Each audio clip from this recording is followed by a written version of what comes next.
Hi friends, welcome to my channel. ఎలా ఉన్నారు అందరూ? నేనైతే బాగున్నాను. మీరు కూడా బాగుండాలని మనస్ఫూర్తిగా కోరుకుంటున్నా. నేనైతే ఈరోజు అంటికాయ బజ్జీ, బంగాళదుంప బజ్జీ, ఉల్లిపాయ పకోడీ అన్నీ ఒకేసారి చేసేస్తున్నాను అండి. ఎందుకంటే మా పిల్లలు కావాలంటున్నారు, బయటకు వెళ్ళాలి తేవాలి అంటే ఇంకా బయట ఆయిల్లో మరిగిస్తూనే ఉంటారు కదా మాటికి. అందుకనేసి బయట కొనలేక నేనేం చేశానంటే ఇంట్లోనే ఇట్లా చేసినాను. ఆల్రెడీ ఒకసారి బౌల్లో అయితే తీసుకున్నా. అందులో పసుపు, కారం, ధనియాల పొడి, ఉప్పు, కొంచెం గరం మసాలా అయితే వేసుకొని మొత్తం అయితే కొద్ది వాటర్ వేసుకొని కలుపుకుంటున్నానండి. కలుపుకొని ఈ అంటికాయ ముక్కలు ఉన్నాయి కదా, ఇవన్నీ ఏమో ఇందులో ముంచేసి ఒక పక్క తీసి అయితే పెట్టుకోవాలి. ఎందుకంటే ముందే మసాలా పడుతుందని అనేసినని ఇట్లా చేస్తున్నాను నేను. ఇలా అంతా చేసిన తర్వాత నెక్స్ట్ శనగపిండి ఉంటుంది కదండి, అన్నీ కొద్దిగా వేస్తున్నాం. మళ్ళీ శనగపిండిలో వేసేసి తీసుకుంటాను.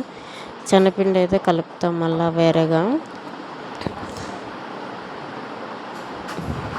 నేనేం చేశానంటే అంటికాయ ముక్కల్ని నిలువుగా కోస్తే సరిపోయిండే. నేను అడ్డంగా కోయడం వల్ల చాలా అయిపోయినాయి అంటికాయ బజ్జీకి. అన్నీ ఒకేసారి వేసేసిన, ఇంకేం చేసేది. కానీ ఆయిల్ అయితే ఎక్కువ లాగేస్తుంది. అయినా తప్పదు ఇంకా అనేసినని ఇంకా ముందే కారంలో కలిపే వల్ల ఇదైపోయింది. అప్పటికే ఇంకా బంగాళదుంప బజ్జీ అనేసి బంగాళదుంపలు కూడా పీల్ అనేది తీసేసినాను నేను. చూడండి, ఇప్పుడు నేను శనగపిండి అయితే అదే బౌల్లో శనగపిండి అయితే కొంచెం జల్లించుకుంటున్నాను. శనగపిండిలోనే కారం, ఉప్పు, ధనియాల పొడి, గరం మసాలా, కొద్దిగా వాము, జీలకర్ర, బేకింగ్ పౌడర్, కొంచెం బేకింగ్ సోడా కొద్దిగా వేస్తున్నాను నేను. వేసేసి అయితే మొత్తం అన్నీ కలుపుకుంటున్నాను బాగా. కాకపోతే మరీ పల్చగా కాకుండా థిక్గా అయితే కలుపుకుంటున్నానండి. పల్చగా అయితే ఇంకా జారిపోద్ది, ముక్కకి ఏం అంటదు కదా.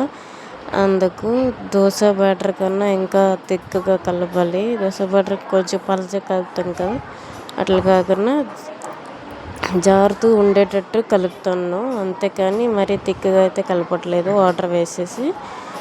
ఇదే అండి, ఇలా కలిపి పెట్టుకున్న తర్వాత నేను ఆయిల్ అయితే పొయ్యి మీద అయితే పెట్టుకుంటున్నాను. ఆయిల్ పొయ్యి మీద పెట్టుకుని ఇంకా అటు ఇటు అది బాగా మరగాలి కదా. మరిగిన తర్వాత ఒక్కొక్కటిగా నేనైతే ఇందులో ముంచేసి ఒక్కొక్కటి అందులో వేస్తున్నాను. వేసిన తర్వాత ఇంకా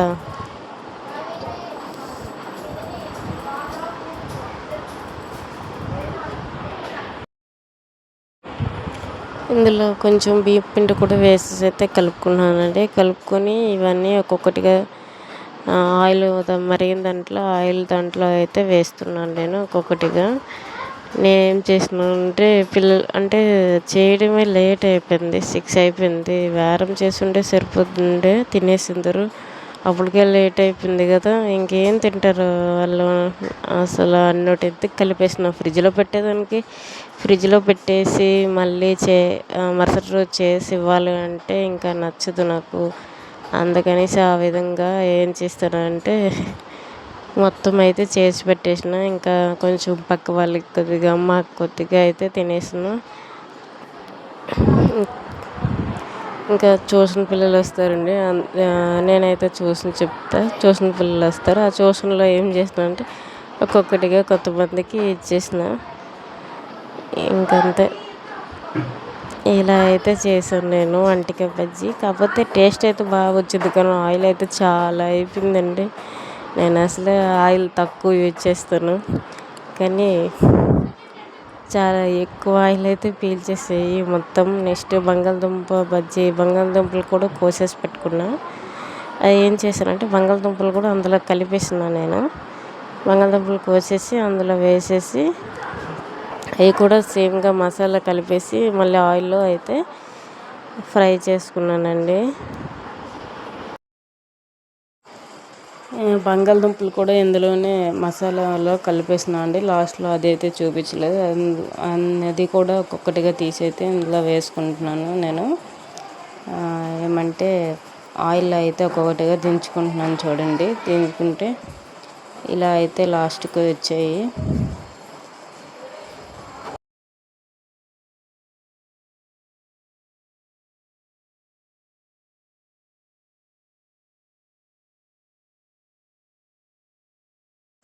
కొద్దిగా సిమ్లో పెట్టేసి అయితే వేగించుకుంటున్నాను, మరి హైలో పెట్టేసి అయితే వేయించట్లేదు.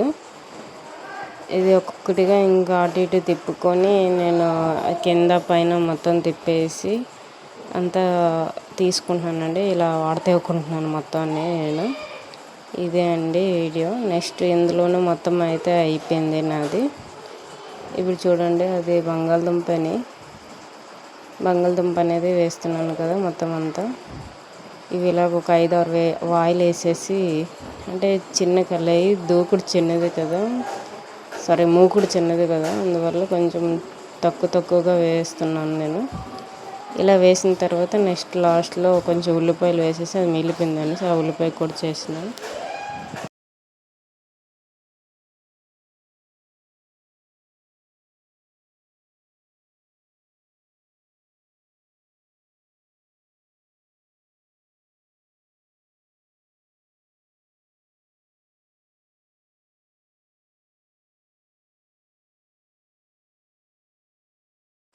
ఇంకా బంగాళదుంప బజ్జీ, అంటికాయ బజ్జీ అయితే ఆల్మోస్ట్ రెడీ అయిపోయిందండి. రెడీ అయిపోయిన తర్వాత నేను ఇంకా ఇదిగో ఇట్లా బంగాళదుంపలు కూడా వేసిన కొద్దిసేపు ఇవి ఉడకాలంటే సిమ్లోనే కదా ఉడికించుకోవాలి. ఇలా సిమ్లోనే ఉడికించుకొని ఇచ్చేస్తున్నాను.